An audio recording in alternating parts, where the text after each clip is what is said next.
তোমার মা আর তোমার বোন যেন নিরাশা না হয়, তোমার বোন এবং তোমার মা যেন নিরাশা না হয়। আমি যতই কঠিন করে বলি না কেন, আমি আসলে ব্যক্তিগতভাবে কিছু বলিনি, দুঃখিত, আমার কিছু করার নেই। আল্লাহর নবী এইভাবে কঠিন ভাবে বলেছেন। আল্লাহ নবী বলছেন, ইন্নাল মারাতা তুকবিলু ফি সূরাতি শায়তান ওয়া তুদবিরু ফি সূরাতি শায়তান, নিশ্চয় মহিলা শয়তানের বেশ ধরে আসে, শয়তানের বেশ ধরে যায়। বলো কে? তোমার বোন। বলছে এখন দোকানে দাঁড়িয়ে আছে, ওই যে তোমার বোন দাঁড়িয়ে আছে। বলো ওর বাপ নাই, বলো ওর ভাই নাই, বলো ওর লজ্জা আছে, বলো ওর শরম আছে, বলো ওর হায়া আছে, বলো ওর ইতস্তবোধ আছে, বলো তার বোধগম্য আছে, বলো তার বোধোদয় আছে, বলো সে মানুষ, ও মানুষ একটা, ও জাতিকে জেলা করিয়ে জাতিকে জাহান্নামে ঠেলে দিয়ে নিজেকে ব্যবসা করে রুজি উপার্জন করতে চায়, সে নিজের বিদ্যা দেখাতে চায়। ও বর্ণ, ও বর্বর, ও অসভ্য, ও অশিক্ষিতা, ওর বোধোদয় নেই, ওর বোধগম্য নেই। ওই বেশ্যালয়ের মেয়ের কারণে আজকে মানুষ নির্দ্বিধায় জাহান্নামে চলে যাচ্ছে। বলো কি জাহান্নামে যাওয়ার এগুলি সবচেয়ে বড় পথ? তুমি বলো কি? আল্লাহ রাসূল সাল্লাল্লাহু আলাইহি ওয়াসাল্লাম বলছেন, ওই মহিলা, যেই মহিলা সাজসজ্জা গ্রহণ করে পুরুষের পাশ দিয়ে গেল, ও ব্যভিচারিণী, ও ব্যভিচারিণী, ও ব্যভিচারিণী। আল্লাহর নবী এই কথা কেন বললেন? তিনি বললেন, মা তারাক্তু বাদি ফিতনাতান আযারা লিরাজালি মিনান নিসায়ে, আমার জীবনে ছাড়িনি কোনো বস্তু যেটা পুরুষের জন্য বেশি বিপজ্জনক হতে পারে নারীদের চেয়ে। আমার জীবনে ছাড়িনি কোনো বস্তু যেটা পুরুষের জন্য বেশি বিপজ্জনক হতে পারে নারীদের চেয়ে। আমার জীবনে ছাড়িনি কোনো বস্তু যেটা পুরুষের জন্য বেশি বিপজ্জনক হতে পারে নারীদের চেয়ে। আল্লাহ রাসূল বলছেন, ইন্নান নিসা হাবাইলুশ শায়তান, নিশ্চয় মহিলারা শয়তানের জাল, নিশ্চয় মহিলারা শয়তানের জাল, নিশ্চয় মহিলারা শয়তানের জাল। রাসূল সাল্লাল্লাহু আলাইহি ওয়াসাল্লাম বলছেন, তোমরা মহিলাদের কাছে যায় না, বিপদে পড়ে যাবা। তোমরা মহিলাদের কাছে যায় না, বিপদে পড়ে যাবা। তিনি বলছেন, ইয়াকুমুল মুগীরাত, সাবধান, যেই মহিলার স্বামী নাই সেই বাড়িতে যায় না।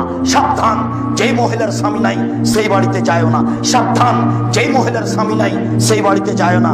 তিনি বলছেন, লা ইয়াখরুজু রাজুলুন বিইমরাতিন ইল্লা কানা ফালাসুহু শায়তান, কোন পুরুষ যেন কোন নারীর সাথে নির্জনে একত্রিত না হয়, যদি হয় তাহলে তৃতীয় জন হবে শয়তান। কোন পুরুষ যেন কোন নারীর সাথে নির্জনে একত্রিত না হয়, যদি হয় তাহলে তৃতীয় জন হবে শয়তান। তিনি বলছেন, ও নারী জাতি, তোমরা এমন জাতি যে বুদ্ধিমানের বুদ্ধিকে নষ্ট করতে পারো। ও নারী জাতি, তোমরা এমন জাতি যে বুদ্ধিমানের বুদ্ধিকে নষ্ট করতে পারো। এই ছেলে, তোমাদের এখানকার চেয়ারম্যান মাস্টার ডিগ্রি পাস মানুষ, খুব বুদ্ধিমান সচেতন মানুষ। এই দেখো এখানে গাড়িটা দাঁড়িয়েছে, তখন চেয়ারম্যান গাড়িতে উঠেছেন, উঠে দেখছেন যে একটা সুন্দরী মেয়ে একটা সিটে বসে আছে, পাশে একটা সিট খালি আছে। তো উঠতেই মেয়েটা হাসি মুখে বলছে, ভাইয়া বসেন। এক ভাইয়াতে তোমার চেয়ারম্যানের ইমান কোথায় হারিয়ে গেছে। আল্লাহর নবীও এই কথা বলছেন, আল্লাহর নবীও এই কথা বলছেন। এই জন্য আল্লাহর নবী বলেছেন, মহিলারা কথা বলবে কর্কশ ভাষায়।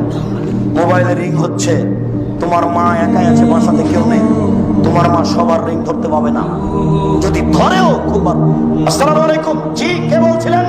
এখন মানুষ বাড়িতে নেই, পরে কথা হবে। কথাতে একটু যেন মিঠা না থাকে। আল্লাহ বলছেন এই কথা। আমি কি করি বলো? আমি কিভাবে তোমার উপকার করতে পারি বলো? তোমার মা কি করে বললো? ভাইয়া কে বলছিলেন? ভাইয়া ওর ইমান হারিয়ে গেছে, ও তাহাজ্জুদ দিয়ে আর টিকতে পারবে না। এর নাম নারী। বুখারী মুসলিম এই কথা রাসূল সাল্লাল্লাহু আলাইহি ওয়াসাল্লাম বলছেন। বলো, এই জন্য আল্লাহ রাসূল বলেছেন যে নারীকে ঘেরে রাখতে হবে, ঢেকে রাখতে হবে। আমি জুমার খুতবায় বলেছিলাম, নারীকে শুধুমাত্র স্বামীকে সম্মান করার জন্য, স্বামীকে সেবা করার জন্য আর বাচ্চা প্রসবের জন্য সৃষ্টি করা হয়েছে। এই বাক্যটি হেডলাইন ধরে 3 নম্বর শ্রেণীর বদ নোংরা মানুষেরা বলেছে, ওই মহিলাও বলেছে, বদ মহিলা, যে এত বড় বদ মানুষের বাংলাদেশে জায়গা হয়, আমাদের হয় না। তখন এই হেডলাইন লন্ডনের এক মহিলা ধরে বলছে, আমি এই বাক্যের বক্তাকে, কথককে চিনি না, তবে বাক্যটি ঠিক আছে। এই নিয়ে 3-4 পৃষ্ঠা লেখে নেটে দিয়েছিল, তোমরা অবশ্যই জানো। আমি বলেছিলাম, মহিলাদেরকে স্বামী সেবা এবং বাচ্চা প্রসবের জন্য আল্লাহ সৃষ্টি করেছেন, অন্য কাজের জন্য নয়। অফিস আদালত কোর্ট কাচারি শিক্ষা প্রতিষ্ঠান তাদের দিয়ে চালাতে হবে। এই জন্য আল্লাহ সৃষ্টি করেননি, তারা বিপজ্জনক বস্তু। তিনি বলছেন, ও নারী জাতি, তোমরা এমন জাতি যে বুদ্ধিমানের বুদ্ধিকে নষ্ট করতে পারো। দেখো আমি যেটা বাস্তব বললাম, আল্লাহর নবীও সেটাই বলছেন।